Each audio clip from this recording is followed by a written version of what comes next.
terme de violence policière est un terme inadéquat, puisque la police a le monopole de la violence légitime. On ne fait pas de maintien de l'ordre avec des pistolets à eau. Pour moi, ces violences, elles trahissent l'idéal policier que j'ai défendu. Moi, ce que ça me pose comme question en tant que citoyen et policier, c'est de dire, est-ce que la police est là pour faire peur ? Ou est-ce qu'elle est au contraire là pour rassurer, protéger et sécuriser les manifestations ?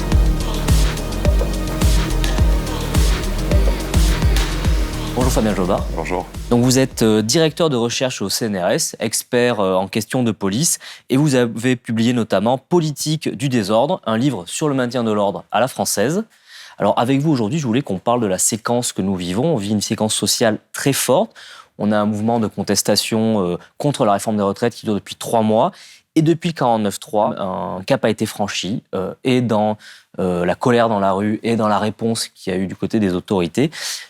C'est quoi votre sentiment sur le moment que nous vivons ? Le moment que nous vivons, il est celui d'une crise profonde, dans la mesure où il me semble qu'avant le prononcé du 49.3, on avait une mobilisation sociale qui occupait les rues, qui faisait masse, qui faisait nombre, et qui respectait le travail parlementaire. Un partage très clair de deux modalités démocratiques d'expression, la démocratie représentative d'un côté au Parlement, et puis ce qu'on pourrait appeler la démocratie sociale de l'autre, dans la rue. Tout ça sur fond de rejet de la réforme des retraites par une très large majorité de Français, plus des 2/3, les 3/4. Et cet équilibre des expressions démocratiques s'est vu brisé par l'usage du 49.3 et la fin décrétée, pour ainsi dire, par l'exécutif de la discussion parlementaire. Si bien que les manifestants qui défilaient dans le respect et pour le respect de la discussion parlementaire se sont vite vus concurrencés par toutes celles et ceux qui, certes, défilaient, mais n'en pensaient pas moins, d'une certaine manière. C'est-à-dire, disaient, mais vous savez, la démocratie parlementaire, c'est fait pour amuser la galerie, on sait très bien que la décision est prise, qu'elle est close, et là, nous perdons du temps à défiler dans les formes convenues de la manifestation, celles qui se sont élaborées tout au long du XXe siècle. On le voit bien, on ne peut être entendu que par des formes alternatives à la manifestation.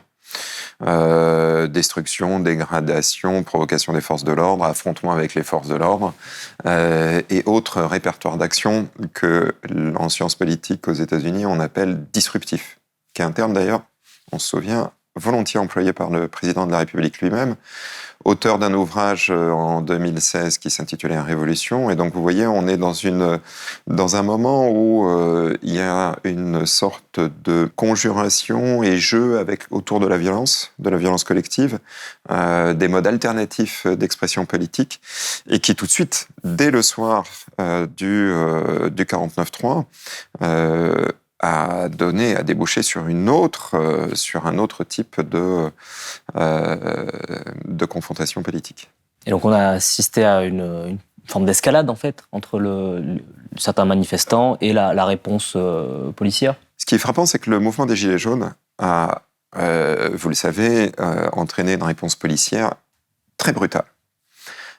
Brutale pour 2 raisons. D'abord parce qu'on a employé des moyens brutaux, des armes, telles que toutes les sortes de grenades et les LBD, 13 000 tirs, plus de 13 000 tirs de LBD durant sans doute les 3 premiers mois du mouvement. Et puis parce qu'on a amené face aux manifestants des policiers qui ne pratiquent jamais le maintien de l'ordre. Et d'autres qui pratiquent une forme de rapport aux foules ou aux groupes contestataires qui est très particulière, qu'on appelle violence urbaine. Et le mélange de toutes ces forces de l'ordre face à des manifestants qui, eux, jouaient je ne déclare pas ma manif, je ne désigne aucun organisateur, je vais là-bas, mais en fait je vais là-bas, et qui, durant les premières semaines, s'attaquait aux institutions centrales de la République, tout ça a donné une réponse policière qu'on connaît. 25 personnes éborgnées, 5 personnes amputées, mutilées en tout cas. Une personne décédée évidemment à Marseille, Zineb Redouane, le 1er décembre 2018. Ce qui est frappant ici, dans la réponse policière qui a été celle du gouvernement, c'est un très haut degré de violence dans les moyens employés. Par rapport à des manifestants, des contestataires, des protestataires, des casseurs, des black blocs, appelez-les comme vous voulez, dont l'action était au moins prévisible, sinon écrite. C'est-à-dire, tout le monde savait qu'à partir du moment où un geste autoritaire interromprait les discussions parlementaires, l'intersyndicale, les organisations syndicales perdaient de leur crédibilité. Il leur fallait tout de suite, mais ça prend pas 30 secondes évidemment, il leur fallait tout de suite chercher à fonder le fait qu'ils appellent à manifester dans les formes sur une autre base légitimante. Et le terrain était ouvert aux jeunes qui disaient non, le Parlement, ça nous détourne. La violence, c'est ça qui fait plier et qui fera plier le gouvernement. Donc, tout le monde pouvait s'y attendre. Et les réactions ont été, dans la plupart des circonstances, dans la plupart des villes, à commencer par Nantes, Rennes, Paris, comme si, dans le fond, personne s'y était attendu, que la police était acculée, qu'ils sont fatigués, et que donc il faut répondre avec un degré très élevé, disproportionné par rapport au risque encouru et à la violence employée par les manifestants en tout cas, donc disproportionné. Comme si, dans le fond, on n'avait rien prévu. Et ça, c'est évidemment ce que attendent très exactement les manifestants qui s'engagent dans la violence, dans la confrontation aux forces de l'ordre, parce que eux, leur moteur politique ou stratégique, c'est lequel ? C'est celui de la provocation.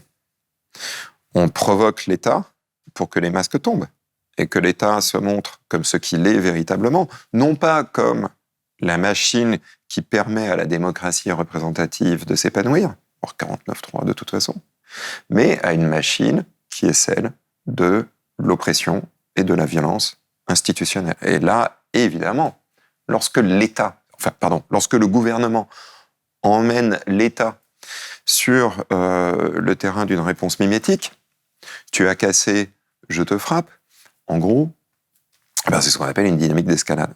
Et là, qui tire les marrons du feu, évidemment, c'est tous les groupes, tous les jeunes, tous les groupuscules, mouvements, tout ce que vous voulez, qui emploient, qui cherchent la stratégie de la provocation. À l'aune de ces dernières semaines, on a vu sur les réseaux, y compris dans des médias, on va dire, mainstream, ces violences s'exprimer de la part de fonctionnaires de police. On a vu des dérapages, on en a entendu aussi. Et alors, on reparle maintenant de violences policières et de maintien de l'ordre dans le débat public. Et on parle d'une unité en particulier, c'est la Bravem, qui serait donc particulièrement violente au point de devenir une forme de symbole. C'est pas la seule à intervenir sur le terrain, mais c'est celle qui est mise en avant et qui est pointée du doigt. Est-ce que vous pouvez nous expliquer pourquoi et qu'est-ce que c'est que cette unité ? Un Bravem, c'est pas une unité. Au sens où la 31e compagnie républicaine de sécurité est une unité constituée. On appelle ça une unité constituée. Ou bien le 4e escadron de gendarmerie mobile est une unité constituée.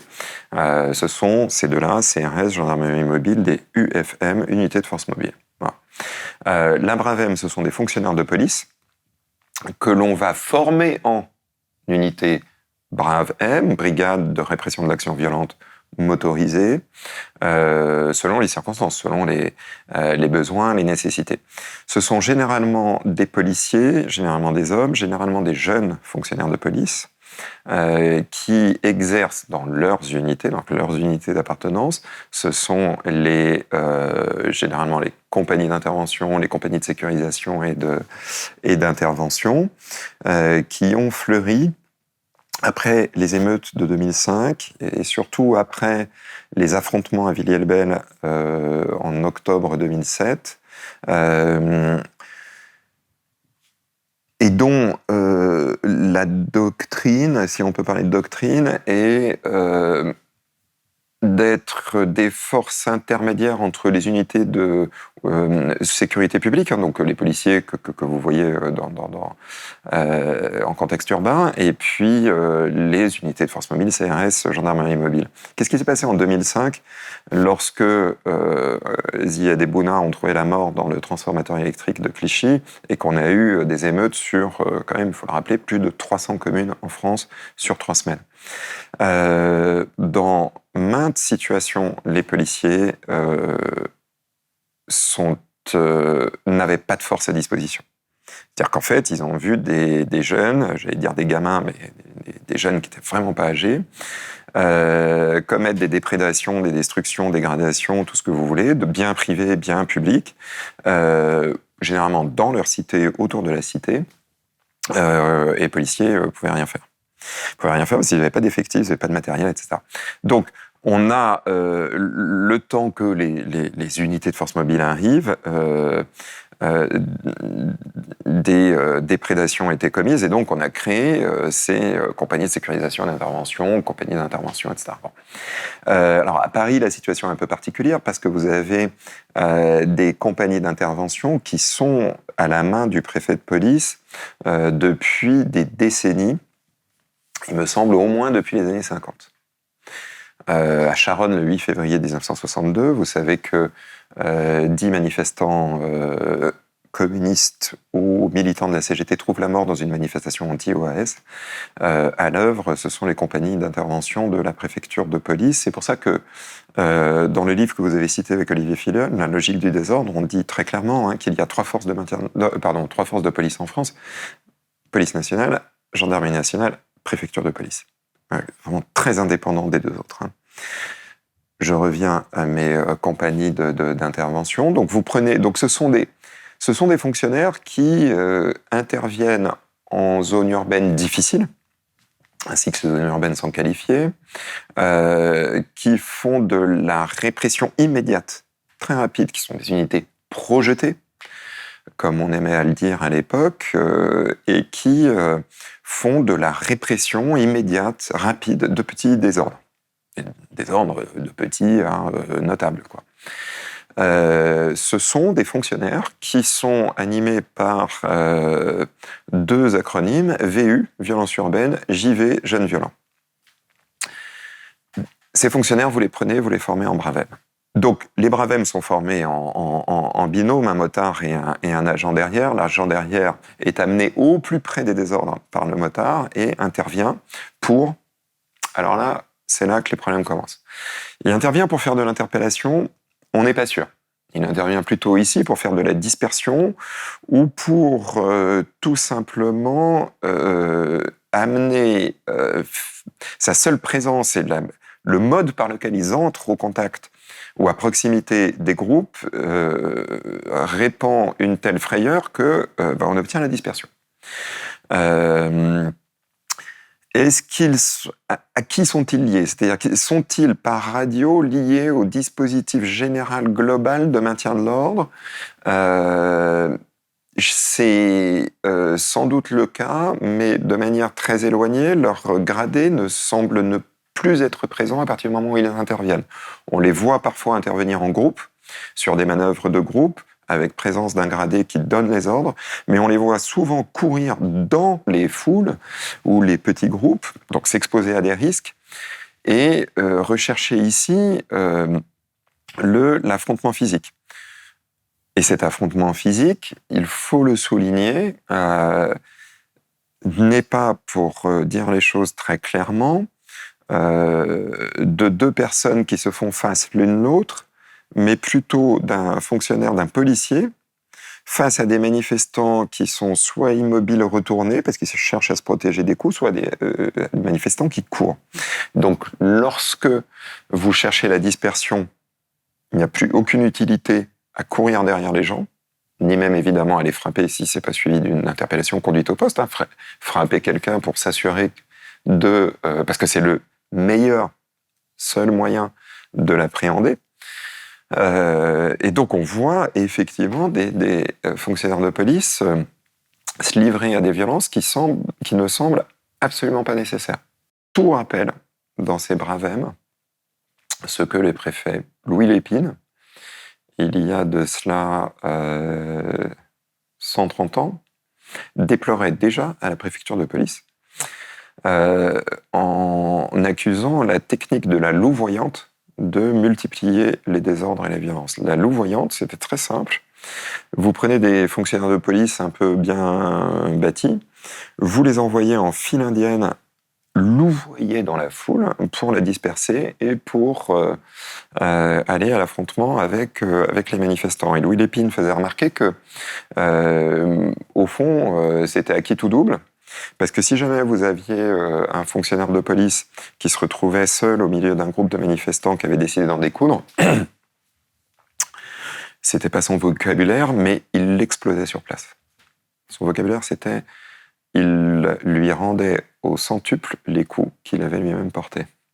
Et donc il avait cessé ce type de tactique, et il avait plutôt appelé à former, à militariser le maintien de l'ordre, c'est-à-dire à faire en sorte que les agents qui interviennent en maintien de l'ordre n'interviennent jamais qu'en groupe, sous l'autorité immédiate d'un gradé, d'un officier, peu importe le nom qu'on lui donne, sous l'autorité, sous le regard.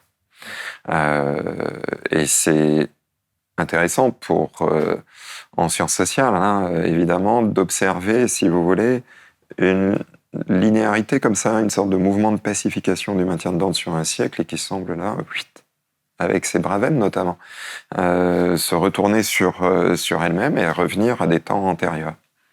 Les temps antérieurs, sans remonter jusqu'au préfet Lépine, ça peut aussi être les voltigeurs qui ont été dissous en 86, je crois, après la mort de Malik Oussekine, parce que c'est ce type d'intervention d'hommes en moto qui sont mobiles, qui doivent répondre à des impératifs de mobilité pour les forces de l'ordre, ça renvoyait à ces voltigeurs-là qui avaient été dissous. Après mai 68, une des leçons que tirent un petit peu les concepteurs du maintien de l'ordre de l'époque, c'est on a un problème de mobilité. On a des grosses unités un peu lourdes, gendarmerie mobile, CRS, compagnie d'intervention de la préfecture de police. On s'est mal manœuvré en petite unité face à des petits groupes. Donc on crée les PVM, les pelotons voltigeurs mobiles 1969. Okay. Ces PVM vont s'illustrer début décembre 1986 en frappant à mort Malik Oussekine, qui est un jeune qui sortait d'une boîte de jazz à l'époque, qui se retrouve pris dans une manifestation, donc rue Monsieur le Prince. Deux remarques à ce propos. Bravem et PVM, c'est quand même pas exactement la même chose. Parce que les PVM, dans les années 70-80, personne n'avait main sur ces gens-là, sur ces fonctionnaires, personne, sauf leur chef. C'était des fonctionnaires qui étaient affectés de manière permanente, non pas dans des compagnies actives, dans des groupes actifs, mais qui étaient affectés à la section sportive de la préfecture de police. En fait, c'était des sportifs, les agents de ces PVM, c'était d'ailleurs des bons gaillards, pas de femmes, qui avaient pour mission essentielle d'aller chercher des médailles dans les compétitions de police internationales. Et quand on les a formés en PVM ce soir-là, du 5 décembre, si j'ai bonne mémoire, 1986, ils avaient passé toute l'après-midi ensemble à attendre à ne pas savoir s'ils allaient être envoyés sur la voie publique et à attendre. Et parmi eux, il y en avait quelques-uns qui avaient déjà bien commencé à picoler. L'alcool est une dimension qui a complètement disparu de ces compagnies de sécurisation en Île-de-France. Complètement. Les PVM n'avaient aucun lien radio avec personne. Donc on les envoyait, mais tu fais comme tu veux. 3, les PVM étaient toujours armés du fameux bâton long de la préfecture de police, les mêmes que ceux employés à Charonne en 1962. Si vous regardez les vidéos des Bravem, notamment de quelques matraquages collectifs, vous verrez que les Bravem n'emploient pas le tonfa. Il n'y a plus de bâton long, mais ils n'emploient pas le tonfa, qui est ce bâton à poignée perpendiculaire, qui est très dense. Un coup au visage, ça entraîne un risque de fracture très élevé. Ils emploient une matraque souple, qui est la matraque d'ailleurs classique du policier. Pas besoin d'habilitation pour employer cette matraque. Le tonfa, vous passez une habilitation au maniement du tonfa. Et vous le voyez parce que l'énergie cinétique de la matraque employée courbe en fait la matraque. Et quand elle arrive, c'est très impressionnant évidemment d'être frappé. C'est évidemment très impressionnant d'être frappé quand vous êtes au sol. J'ai une vidéo en mémoire, c'est très impressionnant d'être frappé quand c'est votre grand-père qui est au sol, comme on l'a vu sur une vidéo. Mais en fait, ça fait pas très mal au final. Alors sur d'autres situations, des policiers individuels emploient très très clairement leur tonfa. Toutes ces petites et pour finir, les PVM emmenaient leur moto jusqu'au contact avec les manifestants dans les cortèges. Donc, on le voit, il y a des leçons qui ont été tirées au moins des PVM. Deuxième point qui est important, je vous disais, au regard de ce qui se passe en ce moment, je vous disais, la mobilité, ça a toujours été un problème. Faire face à des groupes très mobiles, ça a toujours été un problème en maintien de l'ordre, parce qu'on veut éviter justement en maintien de l'ordre des situations d'affrontement d'homme à homme, on va dire. On veut éviter les situations de louvoyantes, comme disait le préfet Lépine. Bon. Et je me souviens que dans les années 90, à Paris, les policiers qu'on voyait, les cadres, les commissaires de police, étaient un peu embarrassés par la dissolution des PVM et disaient c'est quand même gênant parce que c'était des groupes qui nous permettaient d'aller au contact des groupes les plus mobiles.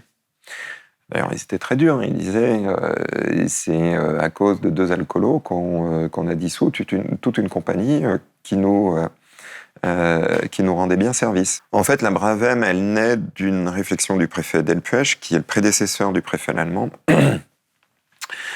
préfet de police, comment faire face aux gilets jaunes. Ce qui n'est pas une réflexion tombée du ciel. Les gilets jaunes, ce sont des gens qui manifestent, mais refusent le code de la manifestation. Parce que ce sont des gens qui disent la manifestation canonique, celle emmenée par les organisations syndicales avec un horaire de départ, un horaire d'arrivée, un lieu de départ, un lieu d'arrivée négocié avec le préfet, ça, on voit bien où ça mène à rien. On n'obtient rien avec ça, disent les Gilets jaunes. Ils n'ont pas tout à fait tort. Ils n'ont pas tout à fait tort, parce que depuis Jean-Pierre Raffarin, Premier ministre 2003, réforme des retraites, les gouvernements qui se succèdent ne cessent de dire « ce n'est pas la rue qui gouverne, la loi est élaborée au Parlement ». Alors là où Emmanuel Macron est allé plus loin encore que tous ces gouvernements qui se sont succédés, y compris lui-même d'ailleurs sous le gouvernement Hollande, c'est qu'il a même empêché la discussion au Parlement.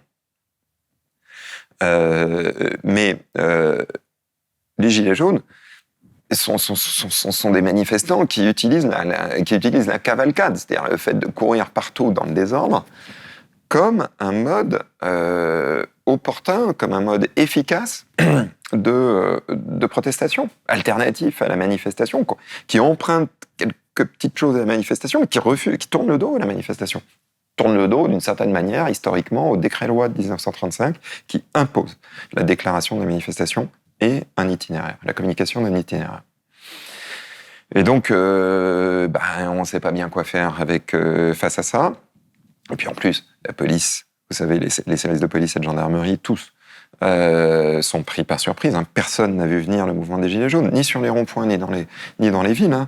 Les Gilets jaunes, c'est un gigantesque échec des services de renseignement en France, tant de la gendarmerie que de la police nationale, de la préfecture, enfin des préfectures. C'est ça le point de départ. Et donc, quand à Paris, on voit des groupes qui courent partout, on essaye d'avoir une mobilité qui est symétrique à celle en réponse à celle que les Gilets jaunes mettent en scène. Et donc, le préfet a créé des unités qui sont des DAR, des détachements d'action rapide. Si je me mémoire, dès décembre de toute façon 2018. Et ces DAR ils sont pas remplacés, mais ils sont aux DAR succèdent les BRAV, les brigades de répression de l'action violente, et les BRAV M motorisés du préfet Lallemand. Ça n'est pas une invention du préfet Lallemand, qui d'ailleurs en matière de maintien de l'ordre n'a pas inventé grand-chose. C'est une innovation de son prédécesseur, le préfet Delpuech. On arrive à cette situation aujourd'hui qui frappe au-delà peut-être de l'usage disproportionné de la force. C'est on en a un petit peu parlé tout à l'heure, la gratuité de cet usage. Dans les images qu'on a, on a beaucoup de fonctionnaires qui vont impacter des gens au hasard dans la rue, dans le cas des manifs sauvages, qui vont frapper des gens gratuitement, pas pour les interpeller, ou, et c'est le cas, je pense que vous l'avez écouté, d'un enregistrement qui a beaucoup fait parler, où là on découvre, on a reçu un des jeunes qui se fait insulter, on découvre la façon dont parlent les fonctionnaires, et là c'est ça qui a beaucoup choqué les gens, c'est que déjà on avait beaucoup de mal à comprendre que c'était des policiers qui parlaient, pas des voyous, et on est encore une fois dans une agressivité à ce moment-là où il n'y a pas du tout d'affrontement, les jeunes sont immobilisés, et on est dans une très très grande agressivité gratuite. Je ne pense pas que ces violences soient gratuites. Alors, de toute façon, la violence n'est jamais gratuite. Elles ne sont pas gratuites parce qu'elles sont le produit d'une socialisation à la violence. Ces fonctionnaires, ces jeunes fonctionnaires, vous avez été sans doute frappé par la jeunesse à l'oreille, la jeunesse des fonctionnaires de la Bravem qui profèrent ces injures, propos humiliants, dégradants à l'égard des manifestants là qu'ils ont arrêtés. Ils ont intégré la police il y a peu de temps et se trouvent affectés en compagnie de sécurisation et d'intervention. Affectés à quoi ? Essentiellement aux violences urbaines. Et c'est effectivement comme ça qu'ils parlent en violences urbaines. En fait, c'est pas le produit, c'est pas un moment exceptionnel de violence verbale gratuite. C'est à mon avis le produit d'une socialisation à ce rapport aux jeunes violents qui est constitutif, qui est de l'ordre de la raison d'être de ces compagnies de sécurisation et d'intervention. D'ailleurs, à mon avis,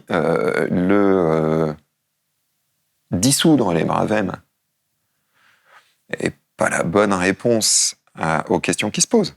Et s'interroger sur la doctrine d'emploi des compagnies de sécurisation, voilà la bonne question. Et je rappelle d'ailleurs que parmi les compagnies de sécurisation et d'intervention, il y en a une qui exerce notamment sur la ville de Saint-Ouen, en Seine-Saint-Denis, au nord-ouest de la Seine-Saint-Denis, dont le préfet allemand avait dit que le comportement structurel, les déviances structurelles, répétées, voire habituelles, l'amenait à dissoudre cette compagnie. Un an après, aujourd'hui donc 2 ans après, cette compagnie n'a toujours pas été dissoute. Le problème, à mon avis, c'est ce que font et ce que sont appelés à faire et l'entraînement et la culture professionnelle de ces compagnies de sécurisation et d'intervention.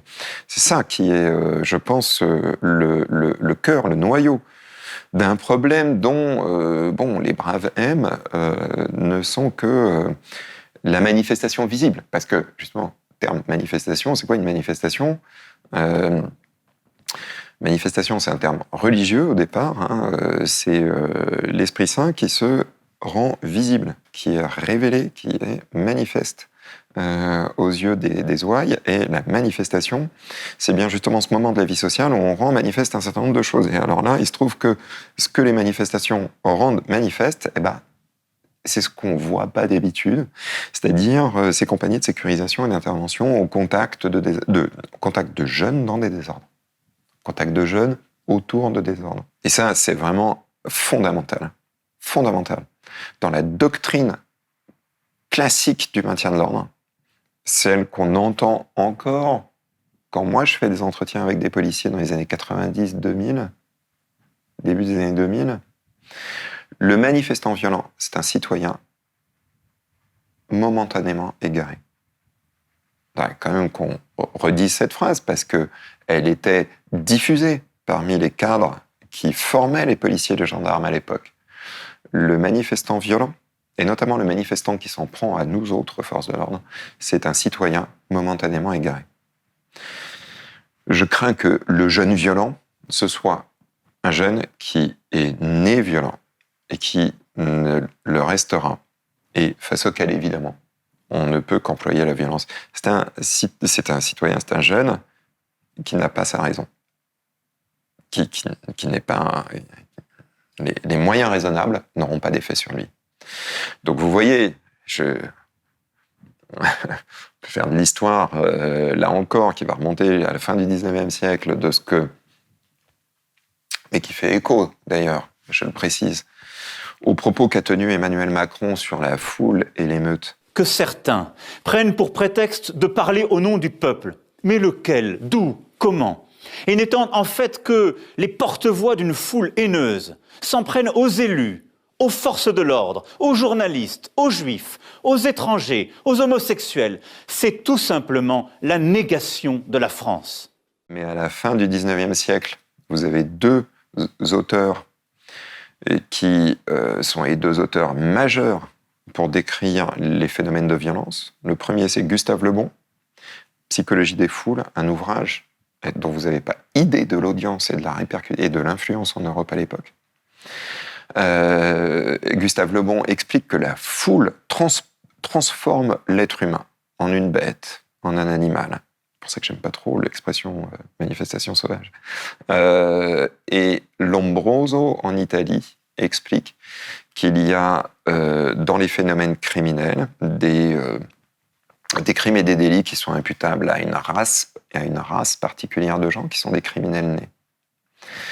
À l'égard desquels il faut employer toute la violence dont peut s'autoriser, que peut déployer un État qui protégera le reste de la société de ces criminels nés.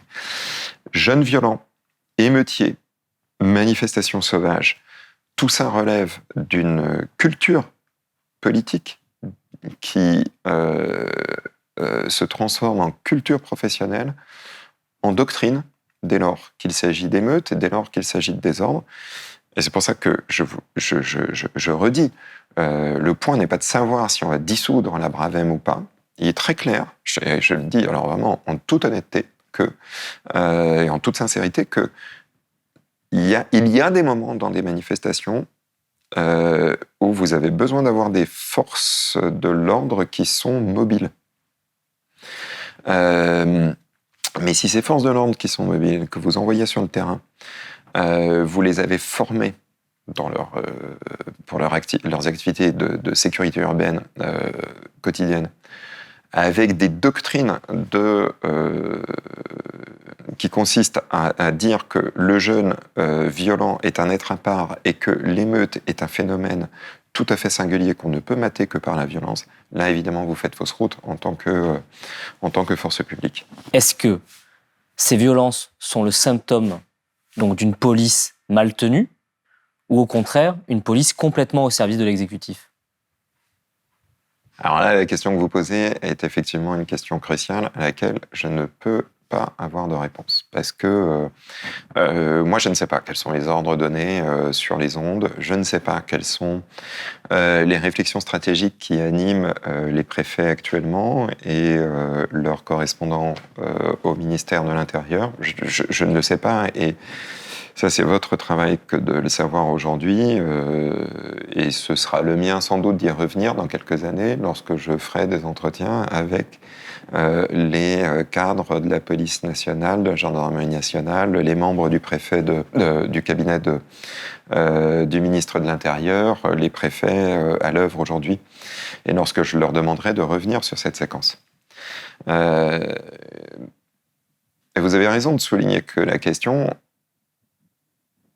n'est pas du tout évidente et qu'on peut faire l'hypothèse face aux manifestations urbaines qui se déroulent dans des cadres urbains, dans les grandes agglomérations françaises, qu'à partir du moment où le gouvernement a engagé sa responsabilité, c'est-à-dire à retirer au Parlement l'opportunité de discuter du texte sur la réforme des retraites, qu'il s'engage là dans une dynamique de confrontation brutale avec toute expression de rue contre les retraites. Et qu'il s'engage résolument dans une dynamique d'escalade à l'égard des contestataires, parce que le gouvernement, il sait, de ce point de vue-là, le mouvement des Gilets jaunes l'en a instruit. Il sait que les Françaises et les Français n'aiment pas le spectacle de la violence. Le spectacle de la violence sert toujours les intérêts du gouvernement. Toujours. Cela étant, ça reste tout de même un pari risqué. Parce que vous vous souvenez que le CPE, en 2006, qui touchait... Alors, c'était un projet de loi... Enfin, pardon, c'est l'article 8 d'un projet de loi qui touchait exclusivement la jeunesse. Ici, la réforme des retraites concerne tous les Français, y compris d'ailleurs les policiers et les gendarmes.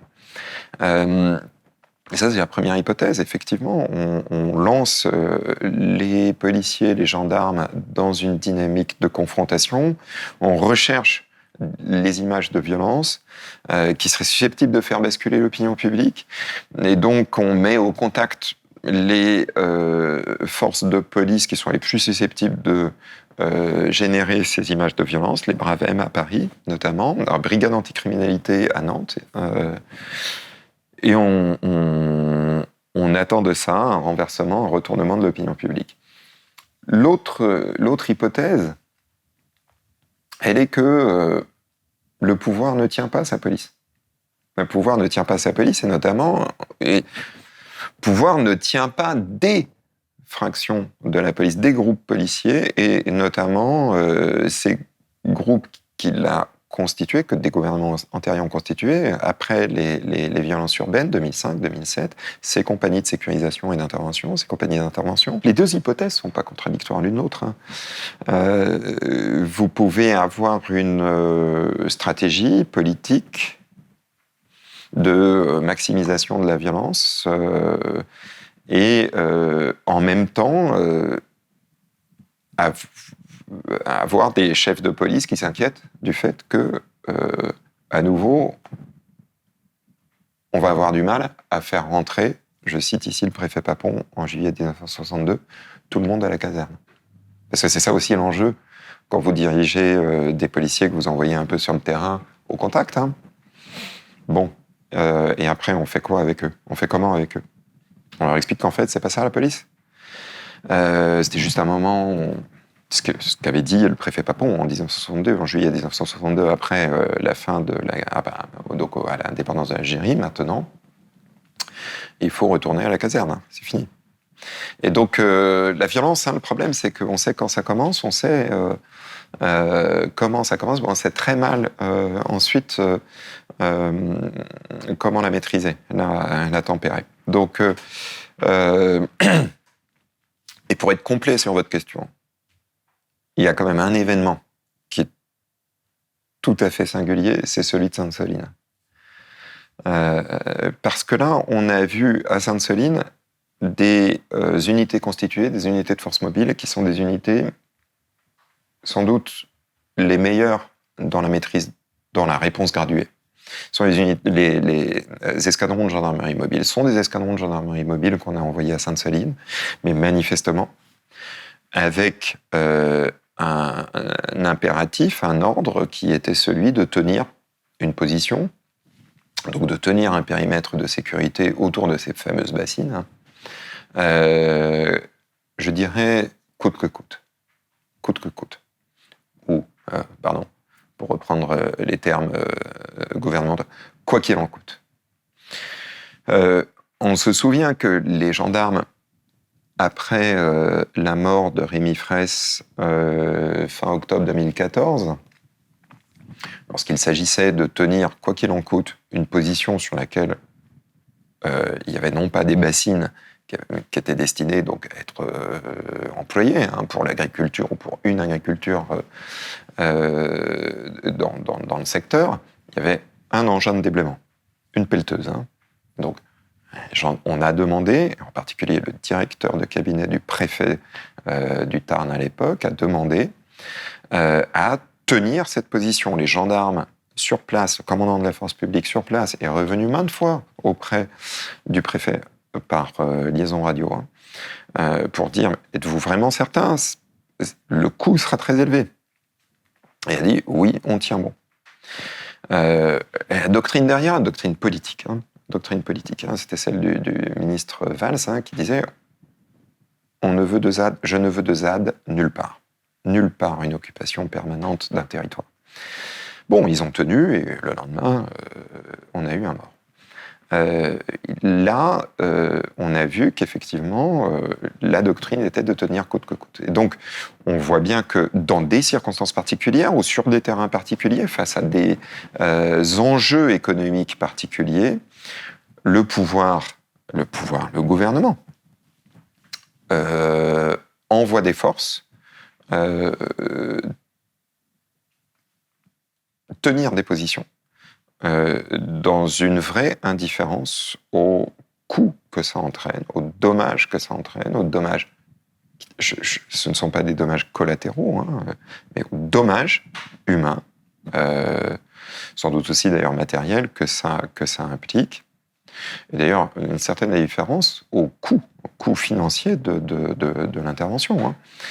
Donc, on ne sait pas à l'heure actuelle, à l'heure où je vous parle, on ne sait pas ce qu'il adviendra des 2 manifestants qui sont actuellement toujours dans le coma. Un gendarme était lui aussi, d'ailleurs, a été plongé dans le coma, si j'ai bonne mémoire. Il semble sorti du coma. Mais enfin, on voit ici le coût de cette opération qui consistait à empêcher des manifestants, au cours d'une manifestation interdite, je ne vais pas redire qu'elle soit interdite, autorisée, non déclarée, etc. En Europe, et la France fait toujours partie de l'Europe, ça n'autorise pas l'emploi d'une violence démesurée, enfin jamais, en aucun cas, que les manifestations soient interdites, autorisées, déclarées, peu importe. Le gouvernement à Sainte-Soline a voulu tenir une position, quoi qu'il en coûte, et là, vous pouvez vous entretenir avec tous les gendarmes mobiles que vous voudrez, tous les chefs d'escadron de gendarmerie mobile que vous voudrez, et vous diront toujours, tenir une position, c'est faire. La question qui se pose, mais vous diront-ils, ça n'est pas notre question, c'est la question du politique qui nous dit de tenir la position. La question qui se pose, c'est à quel prix ?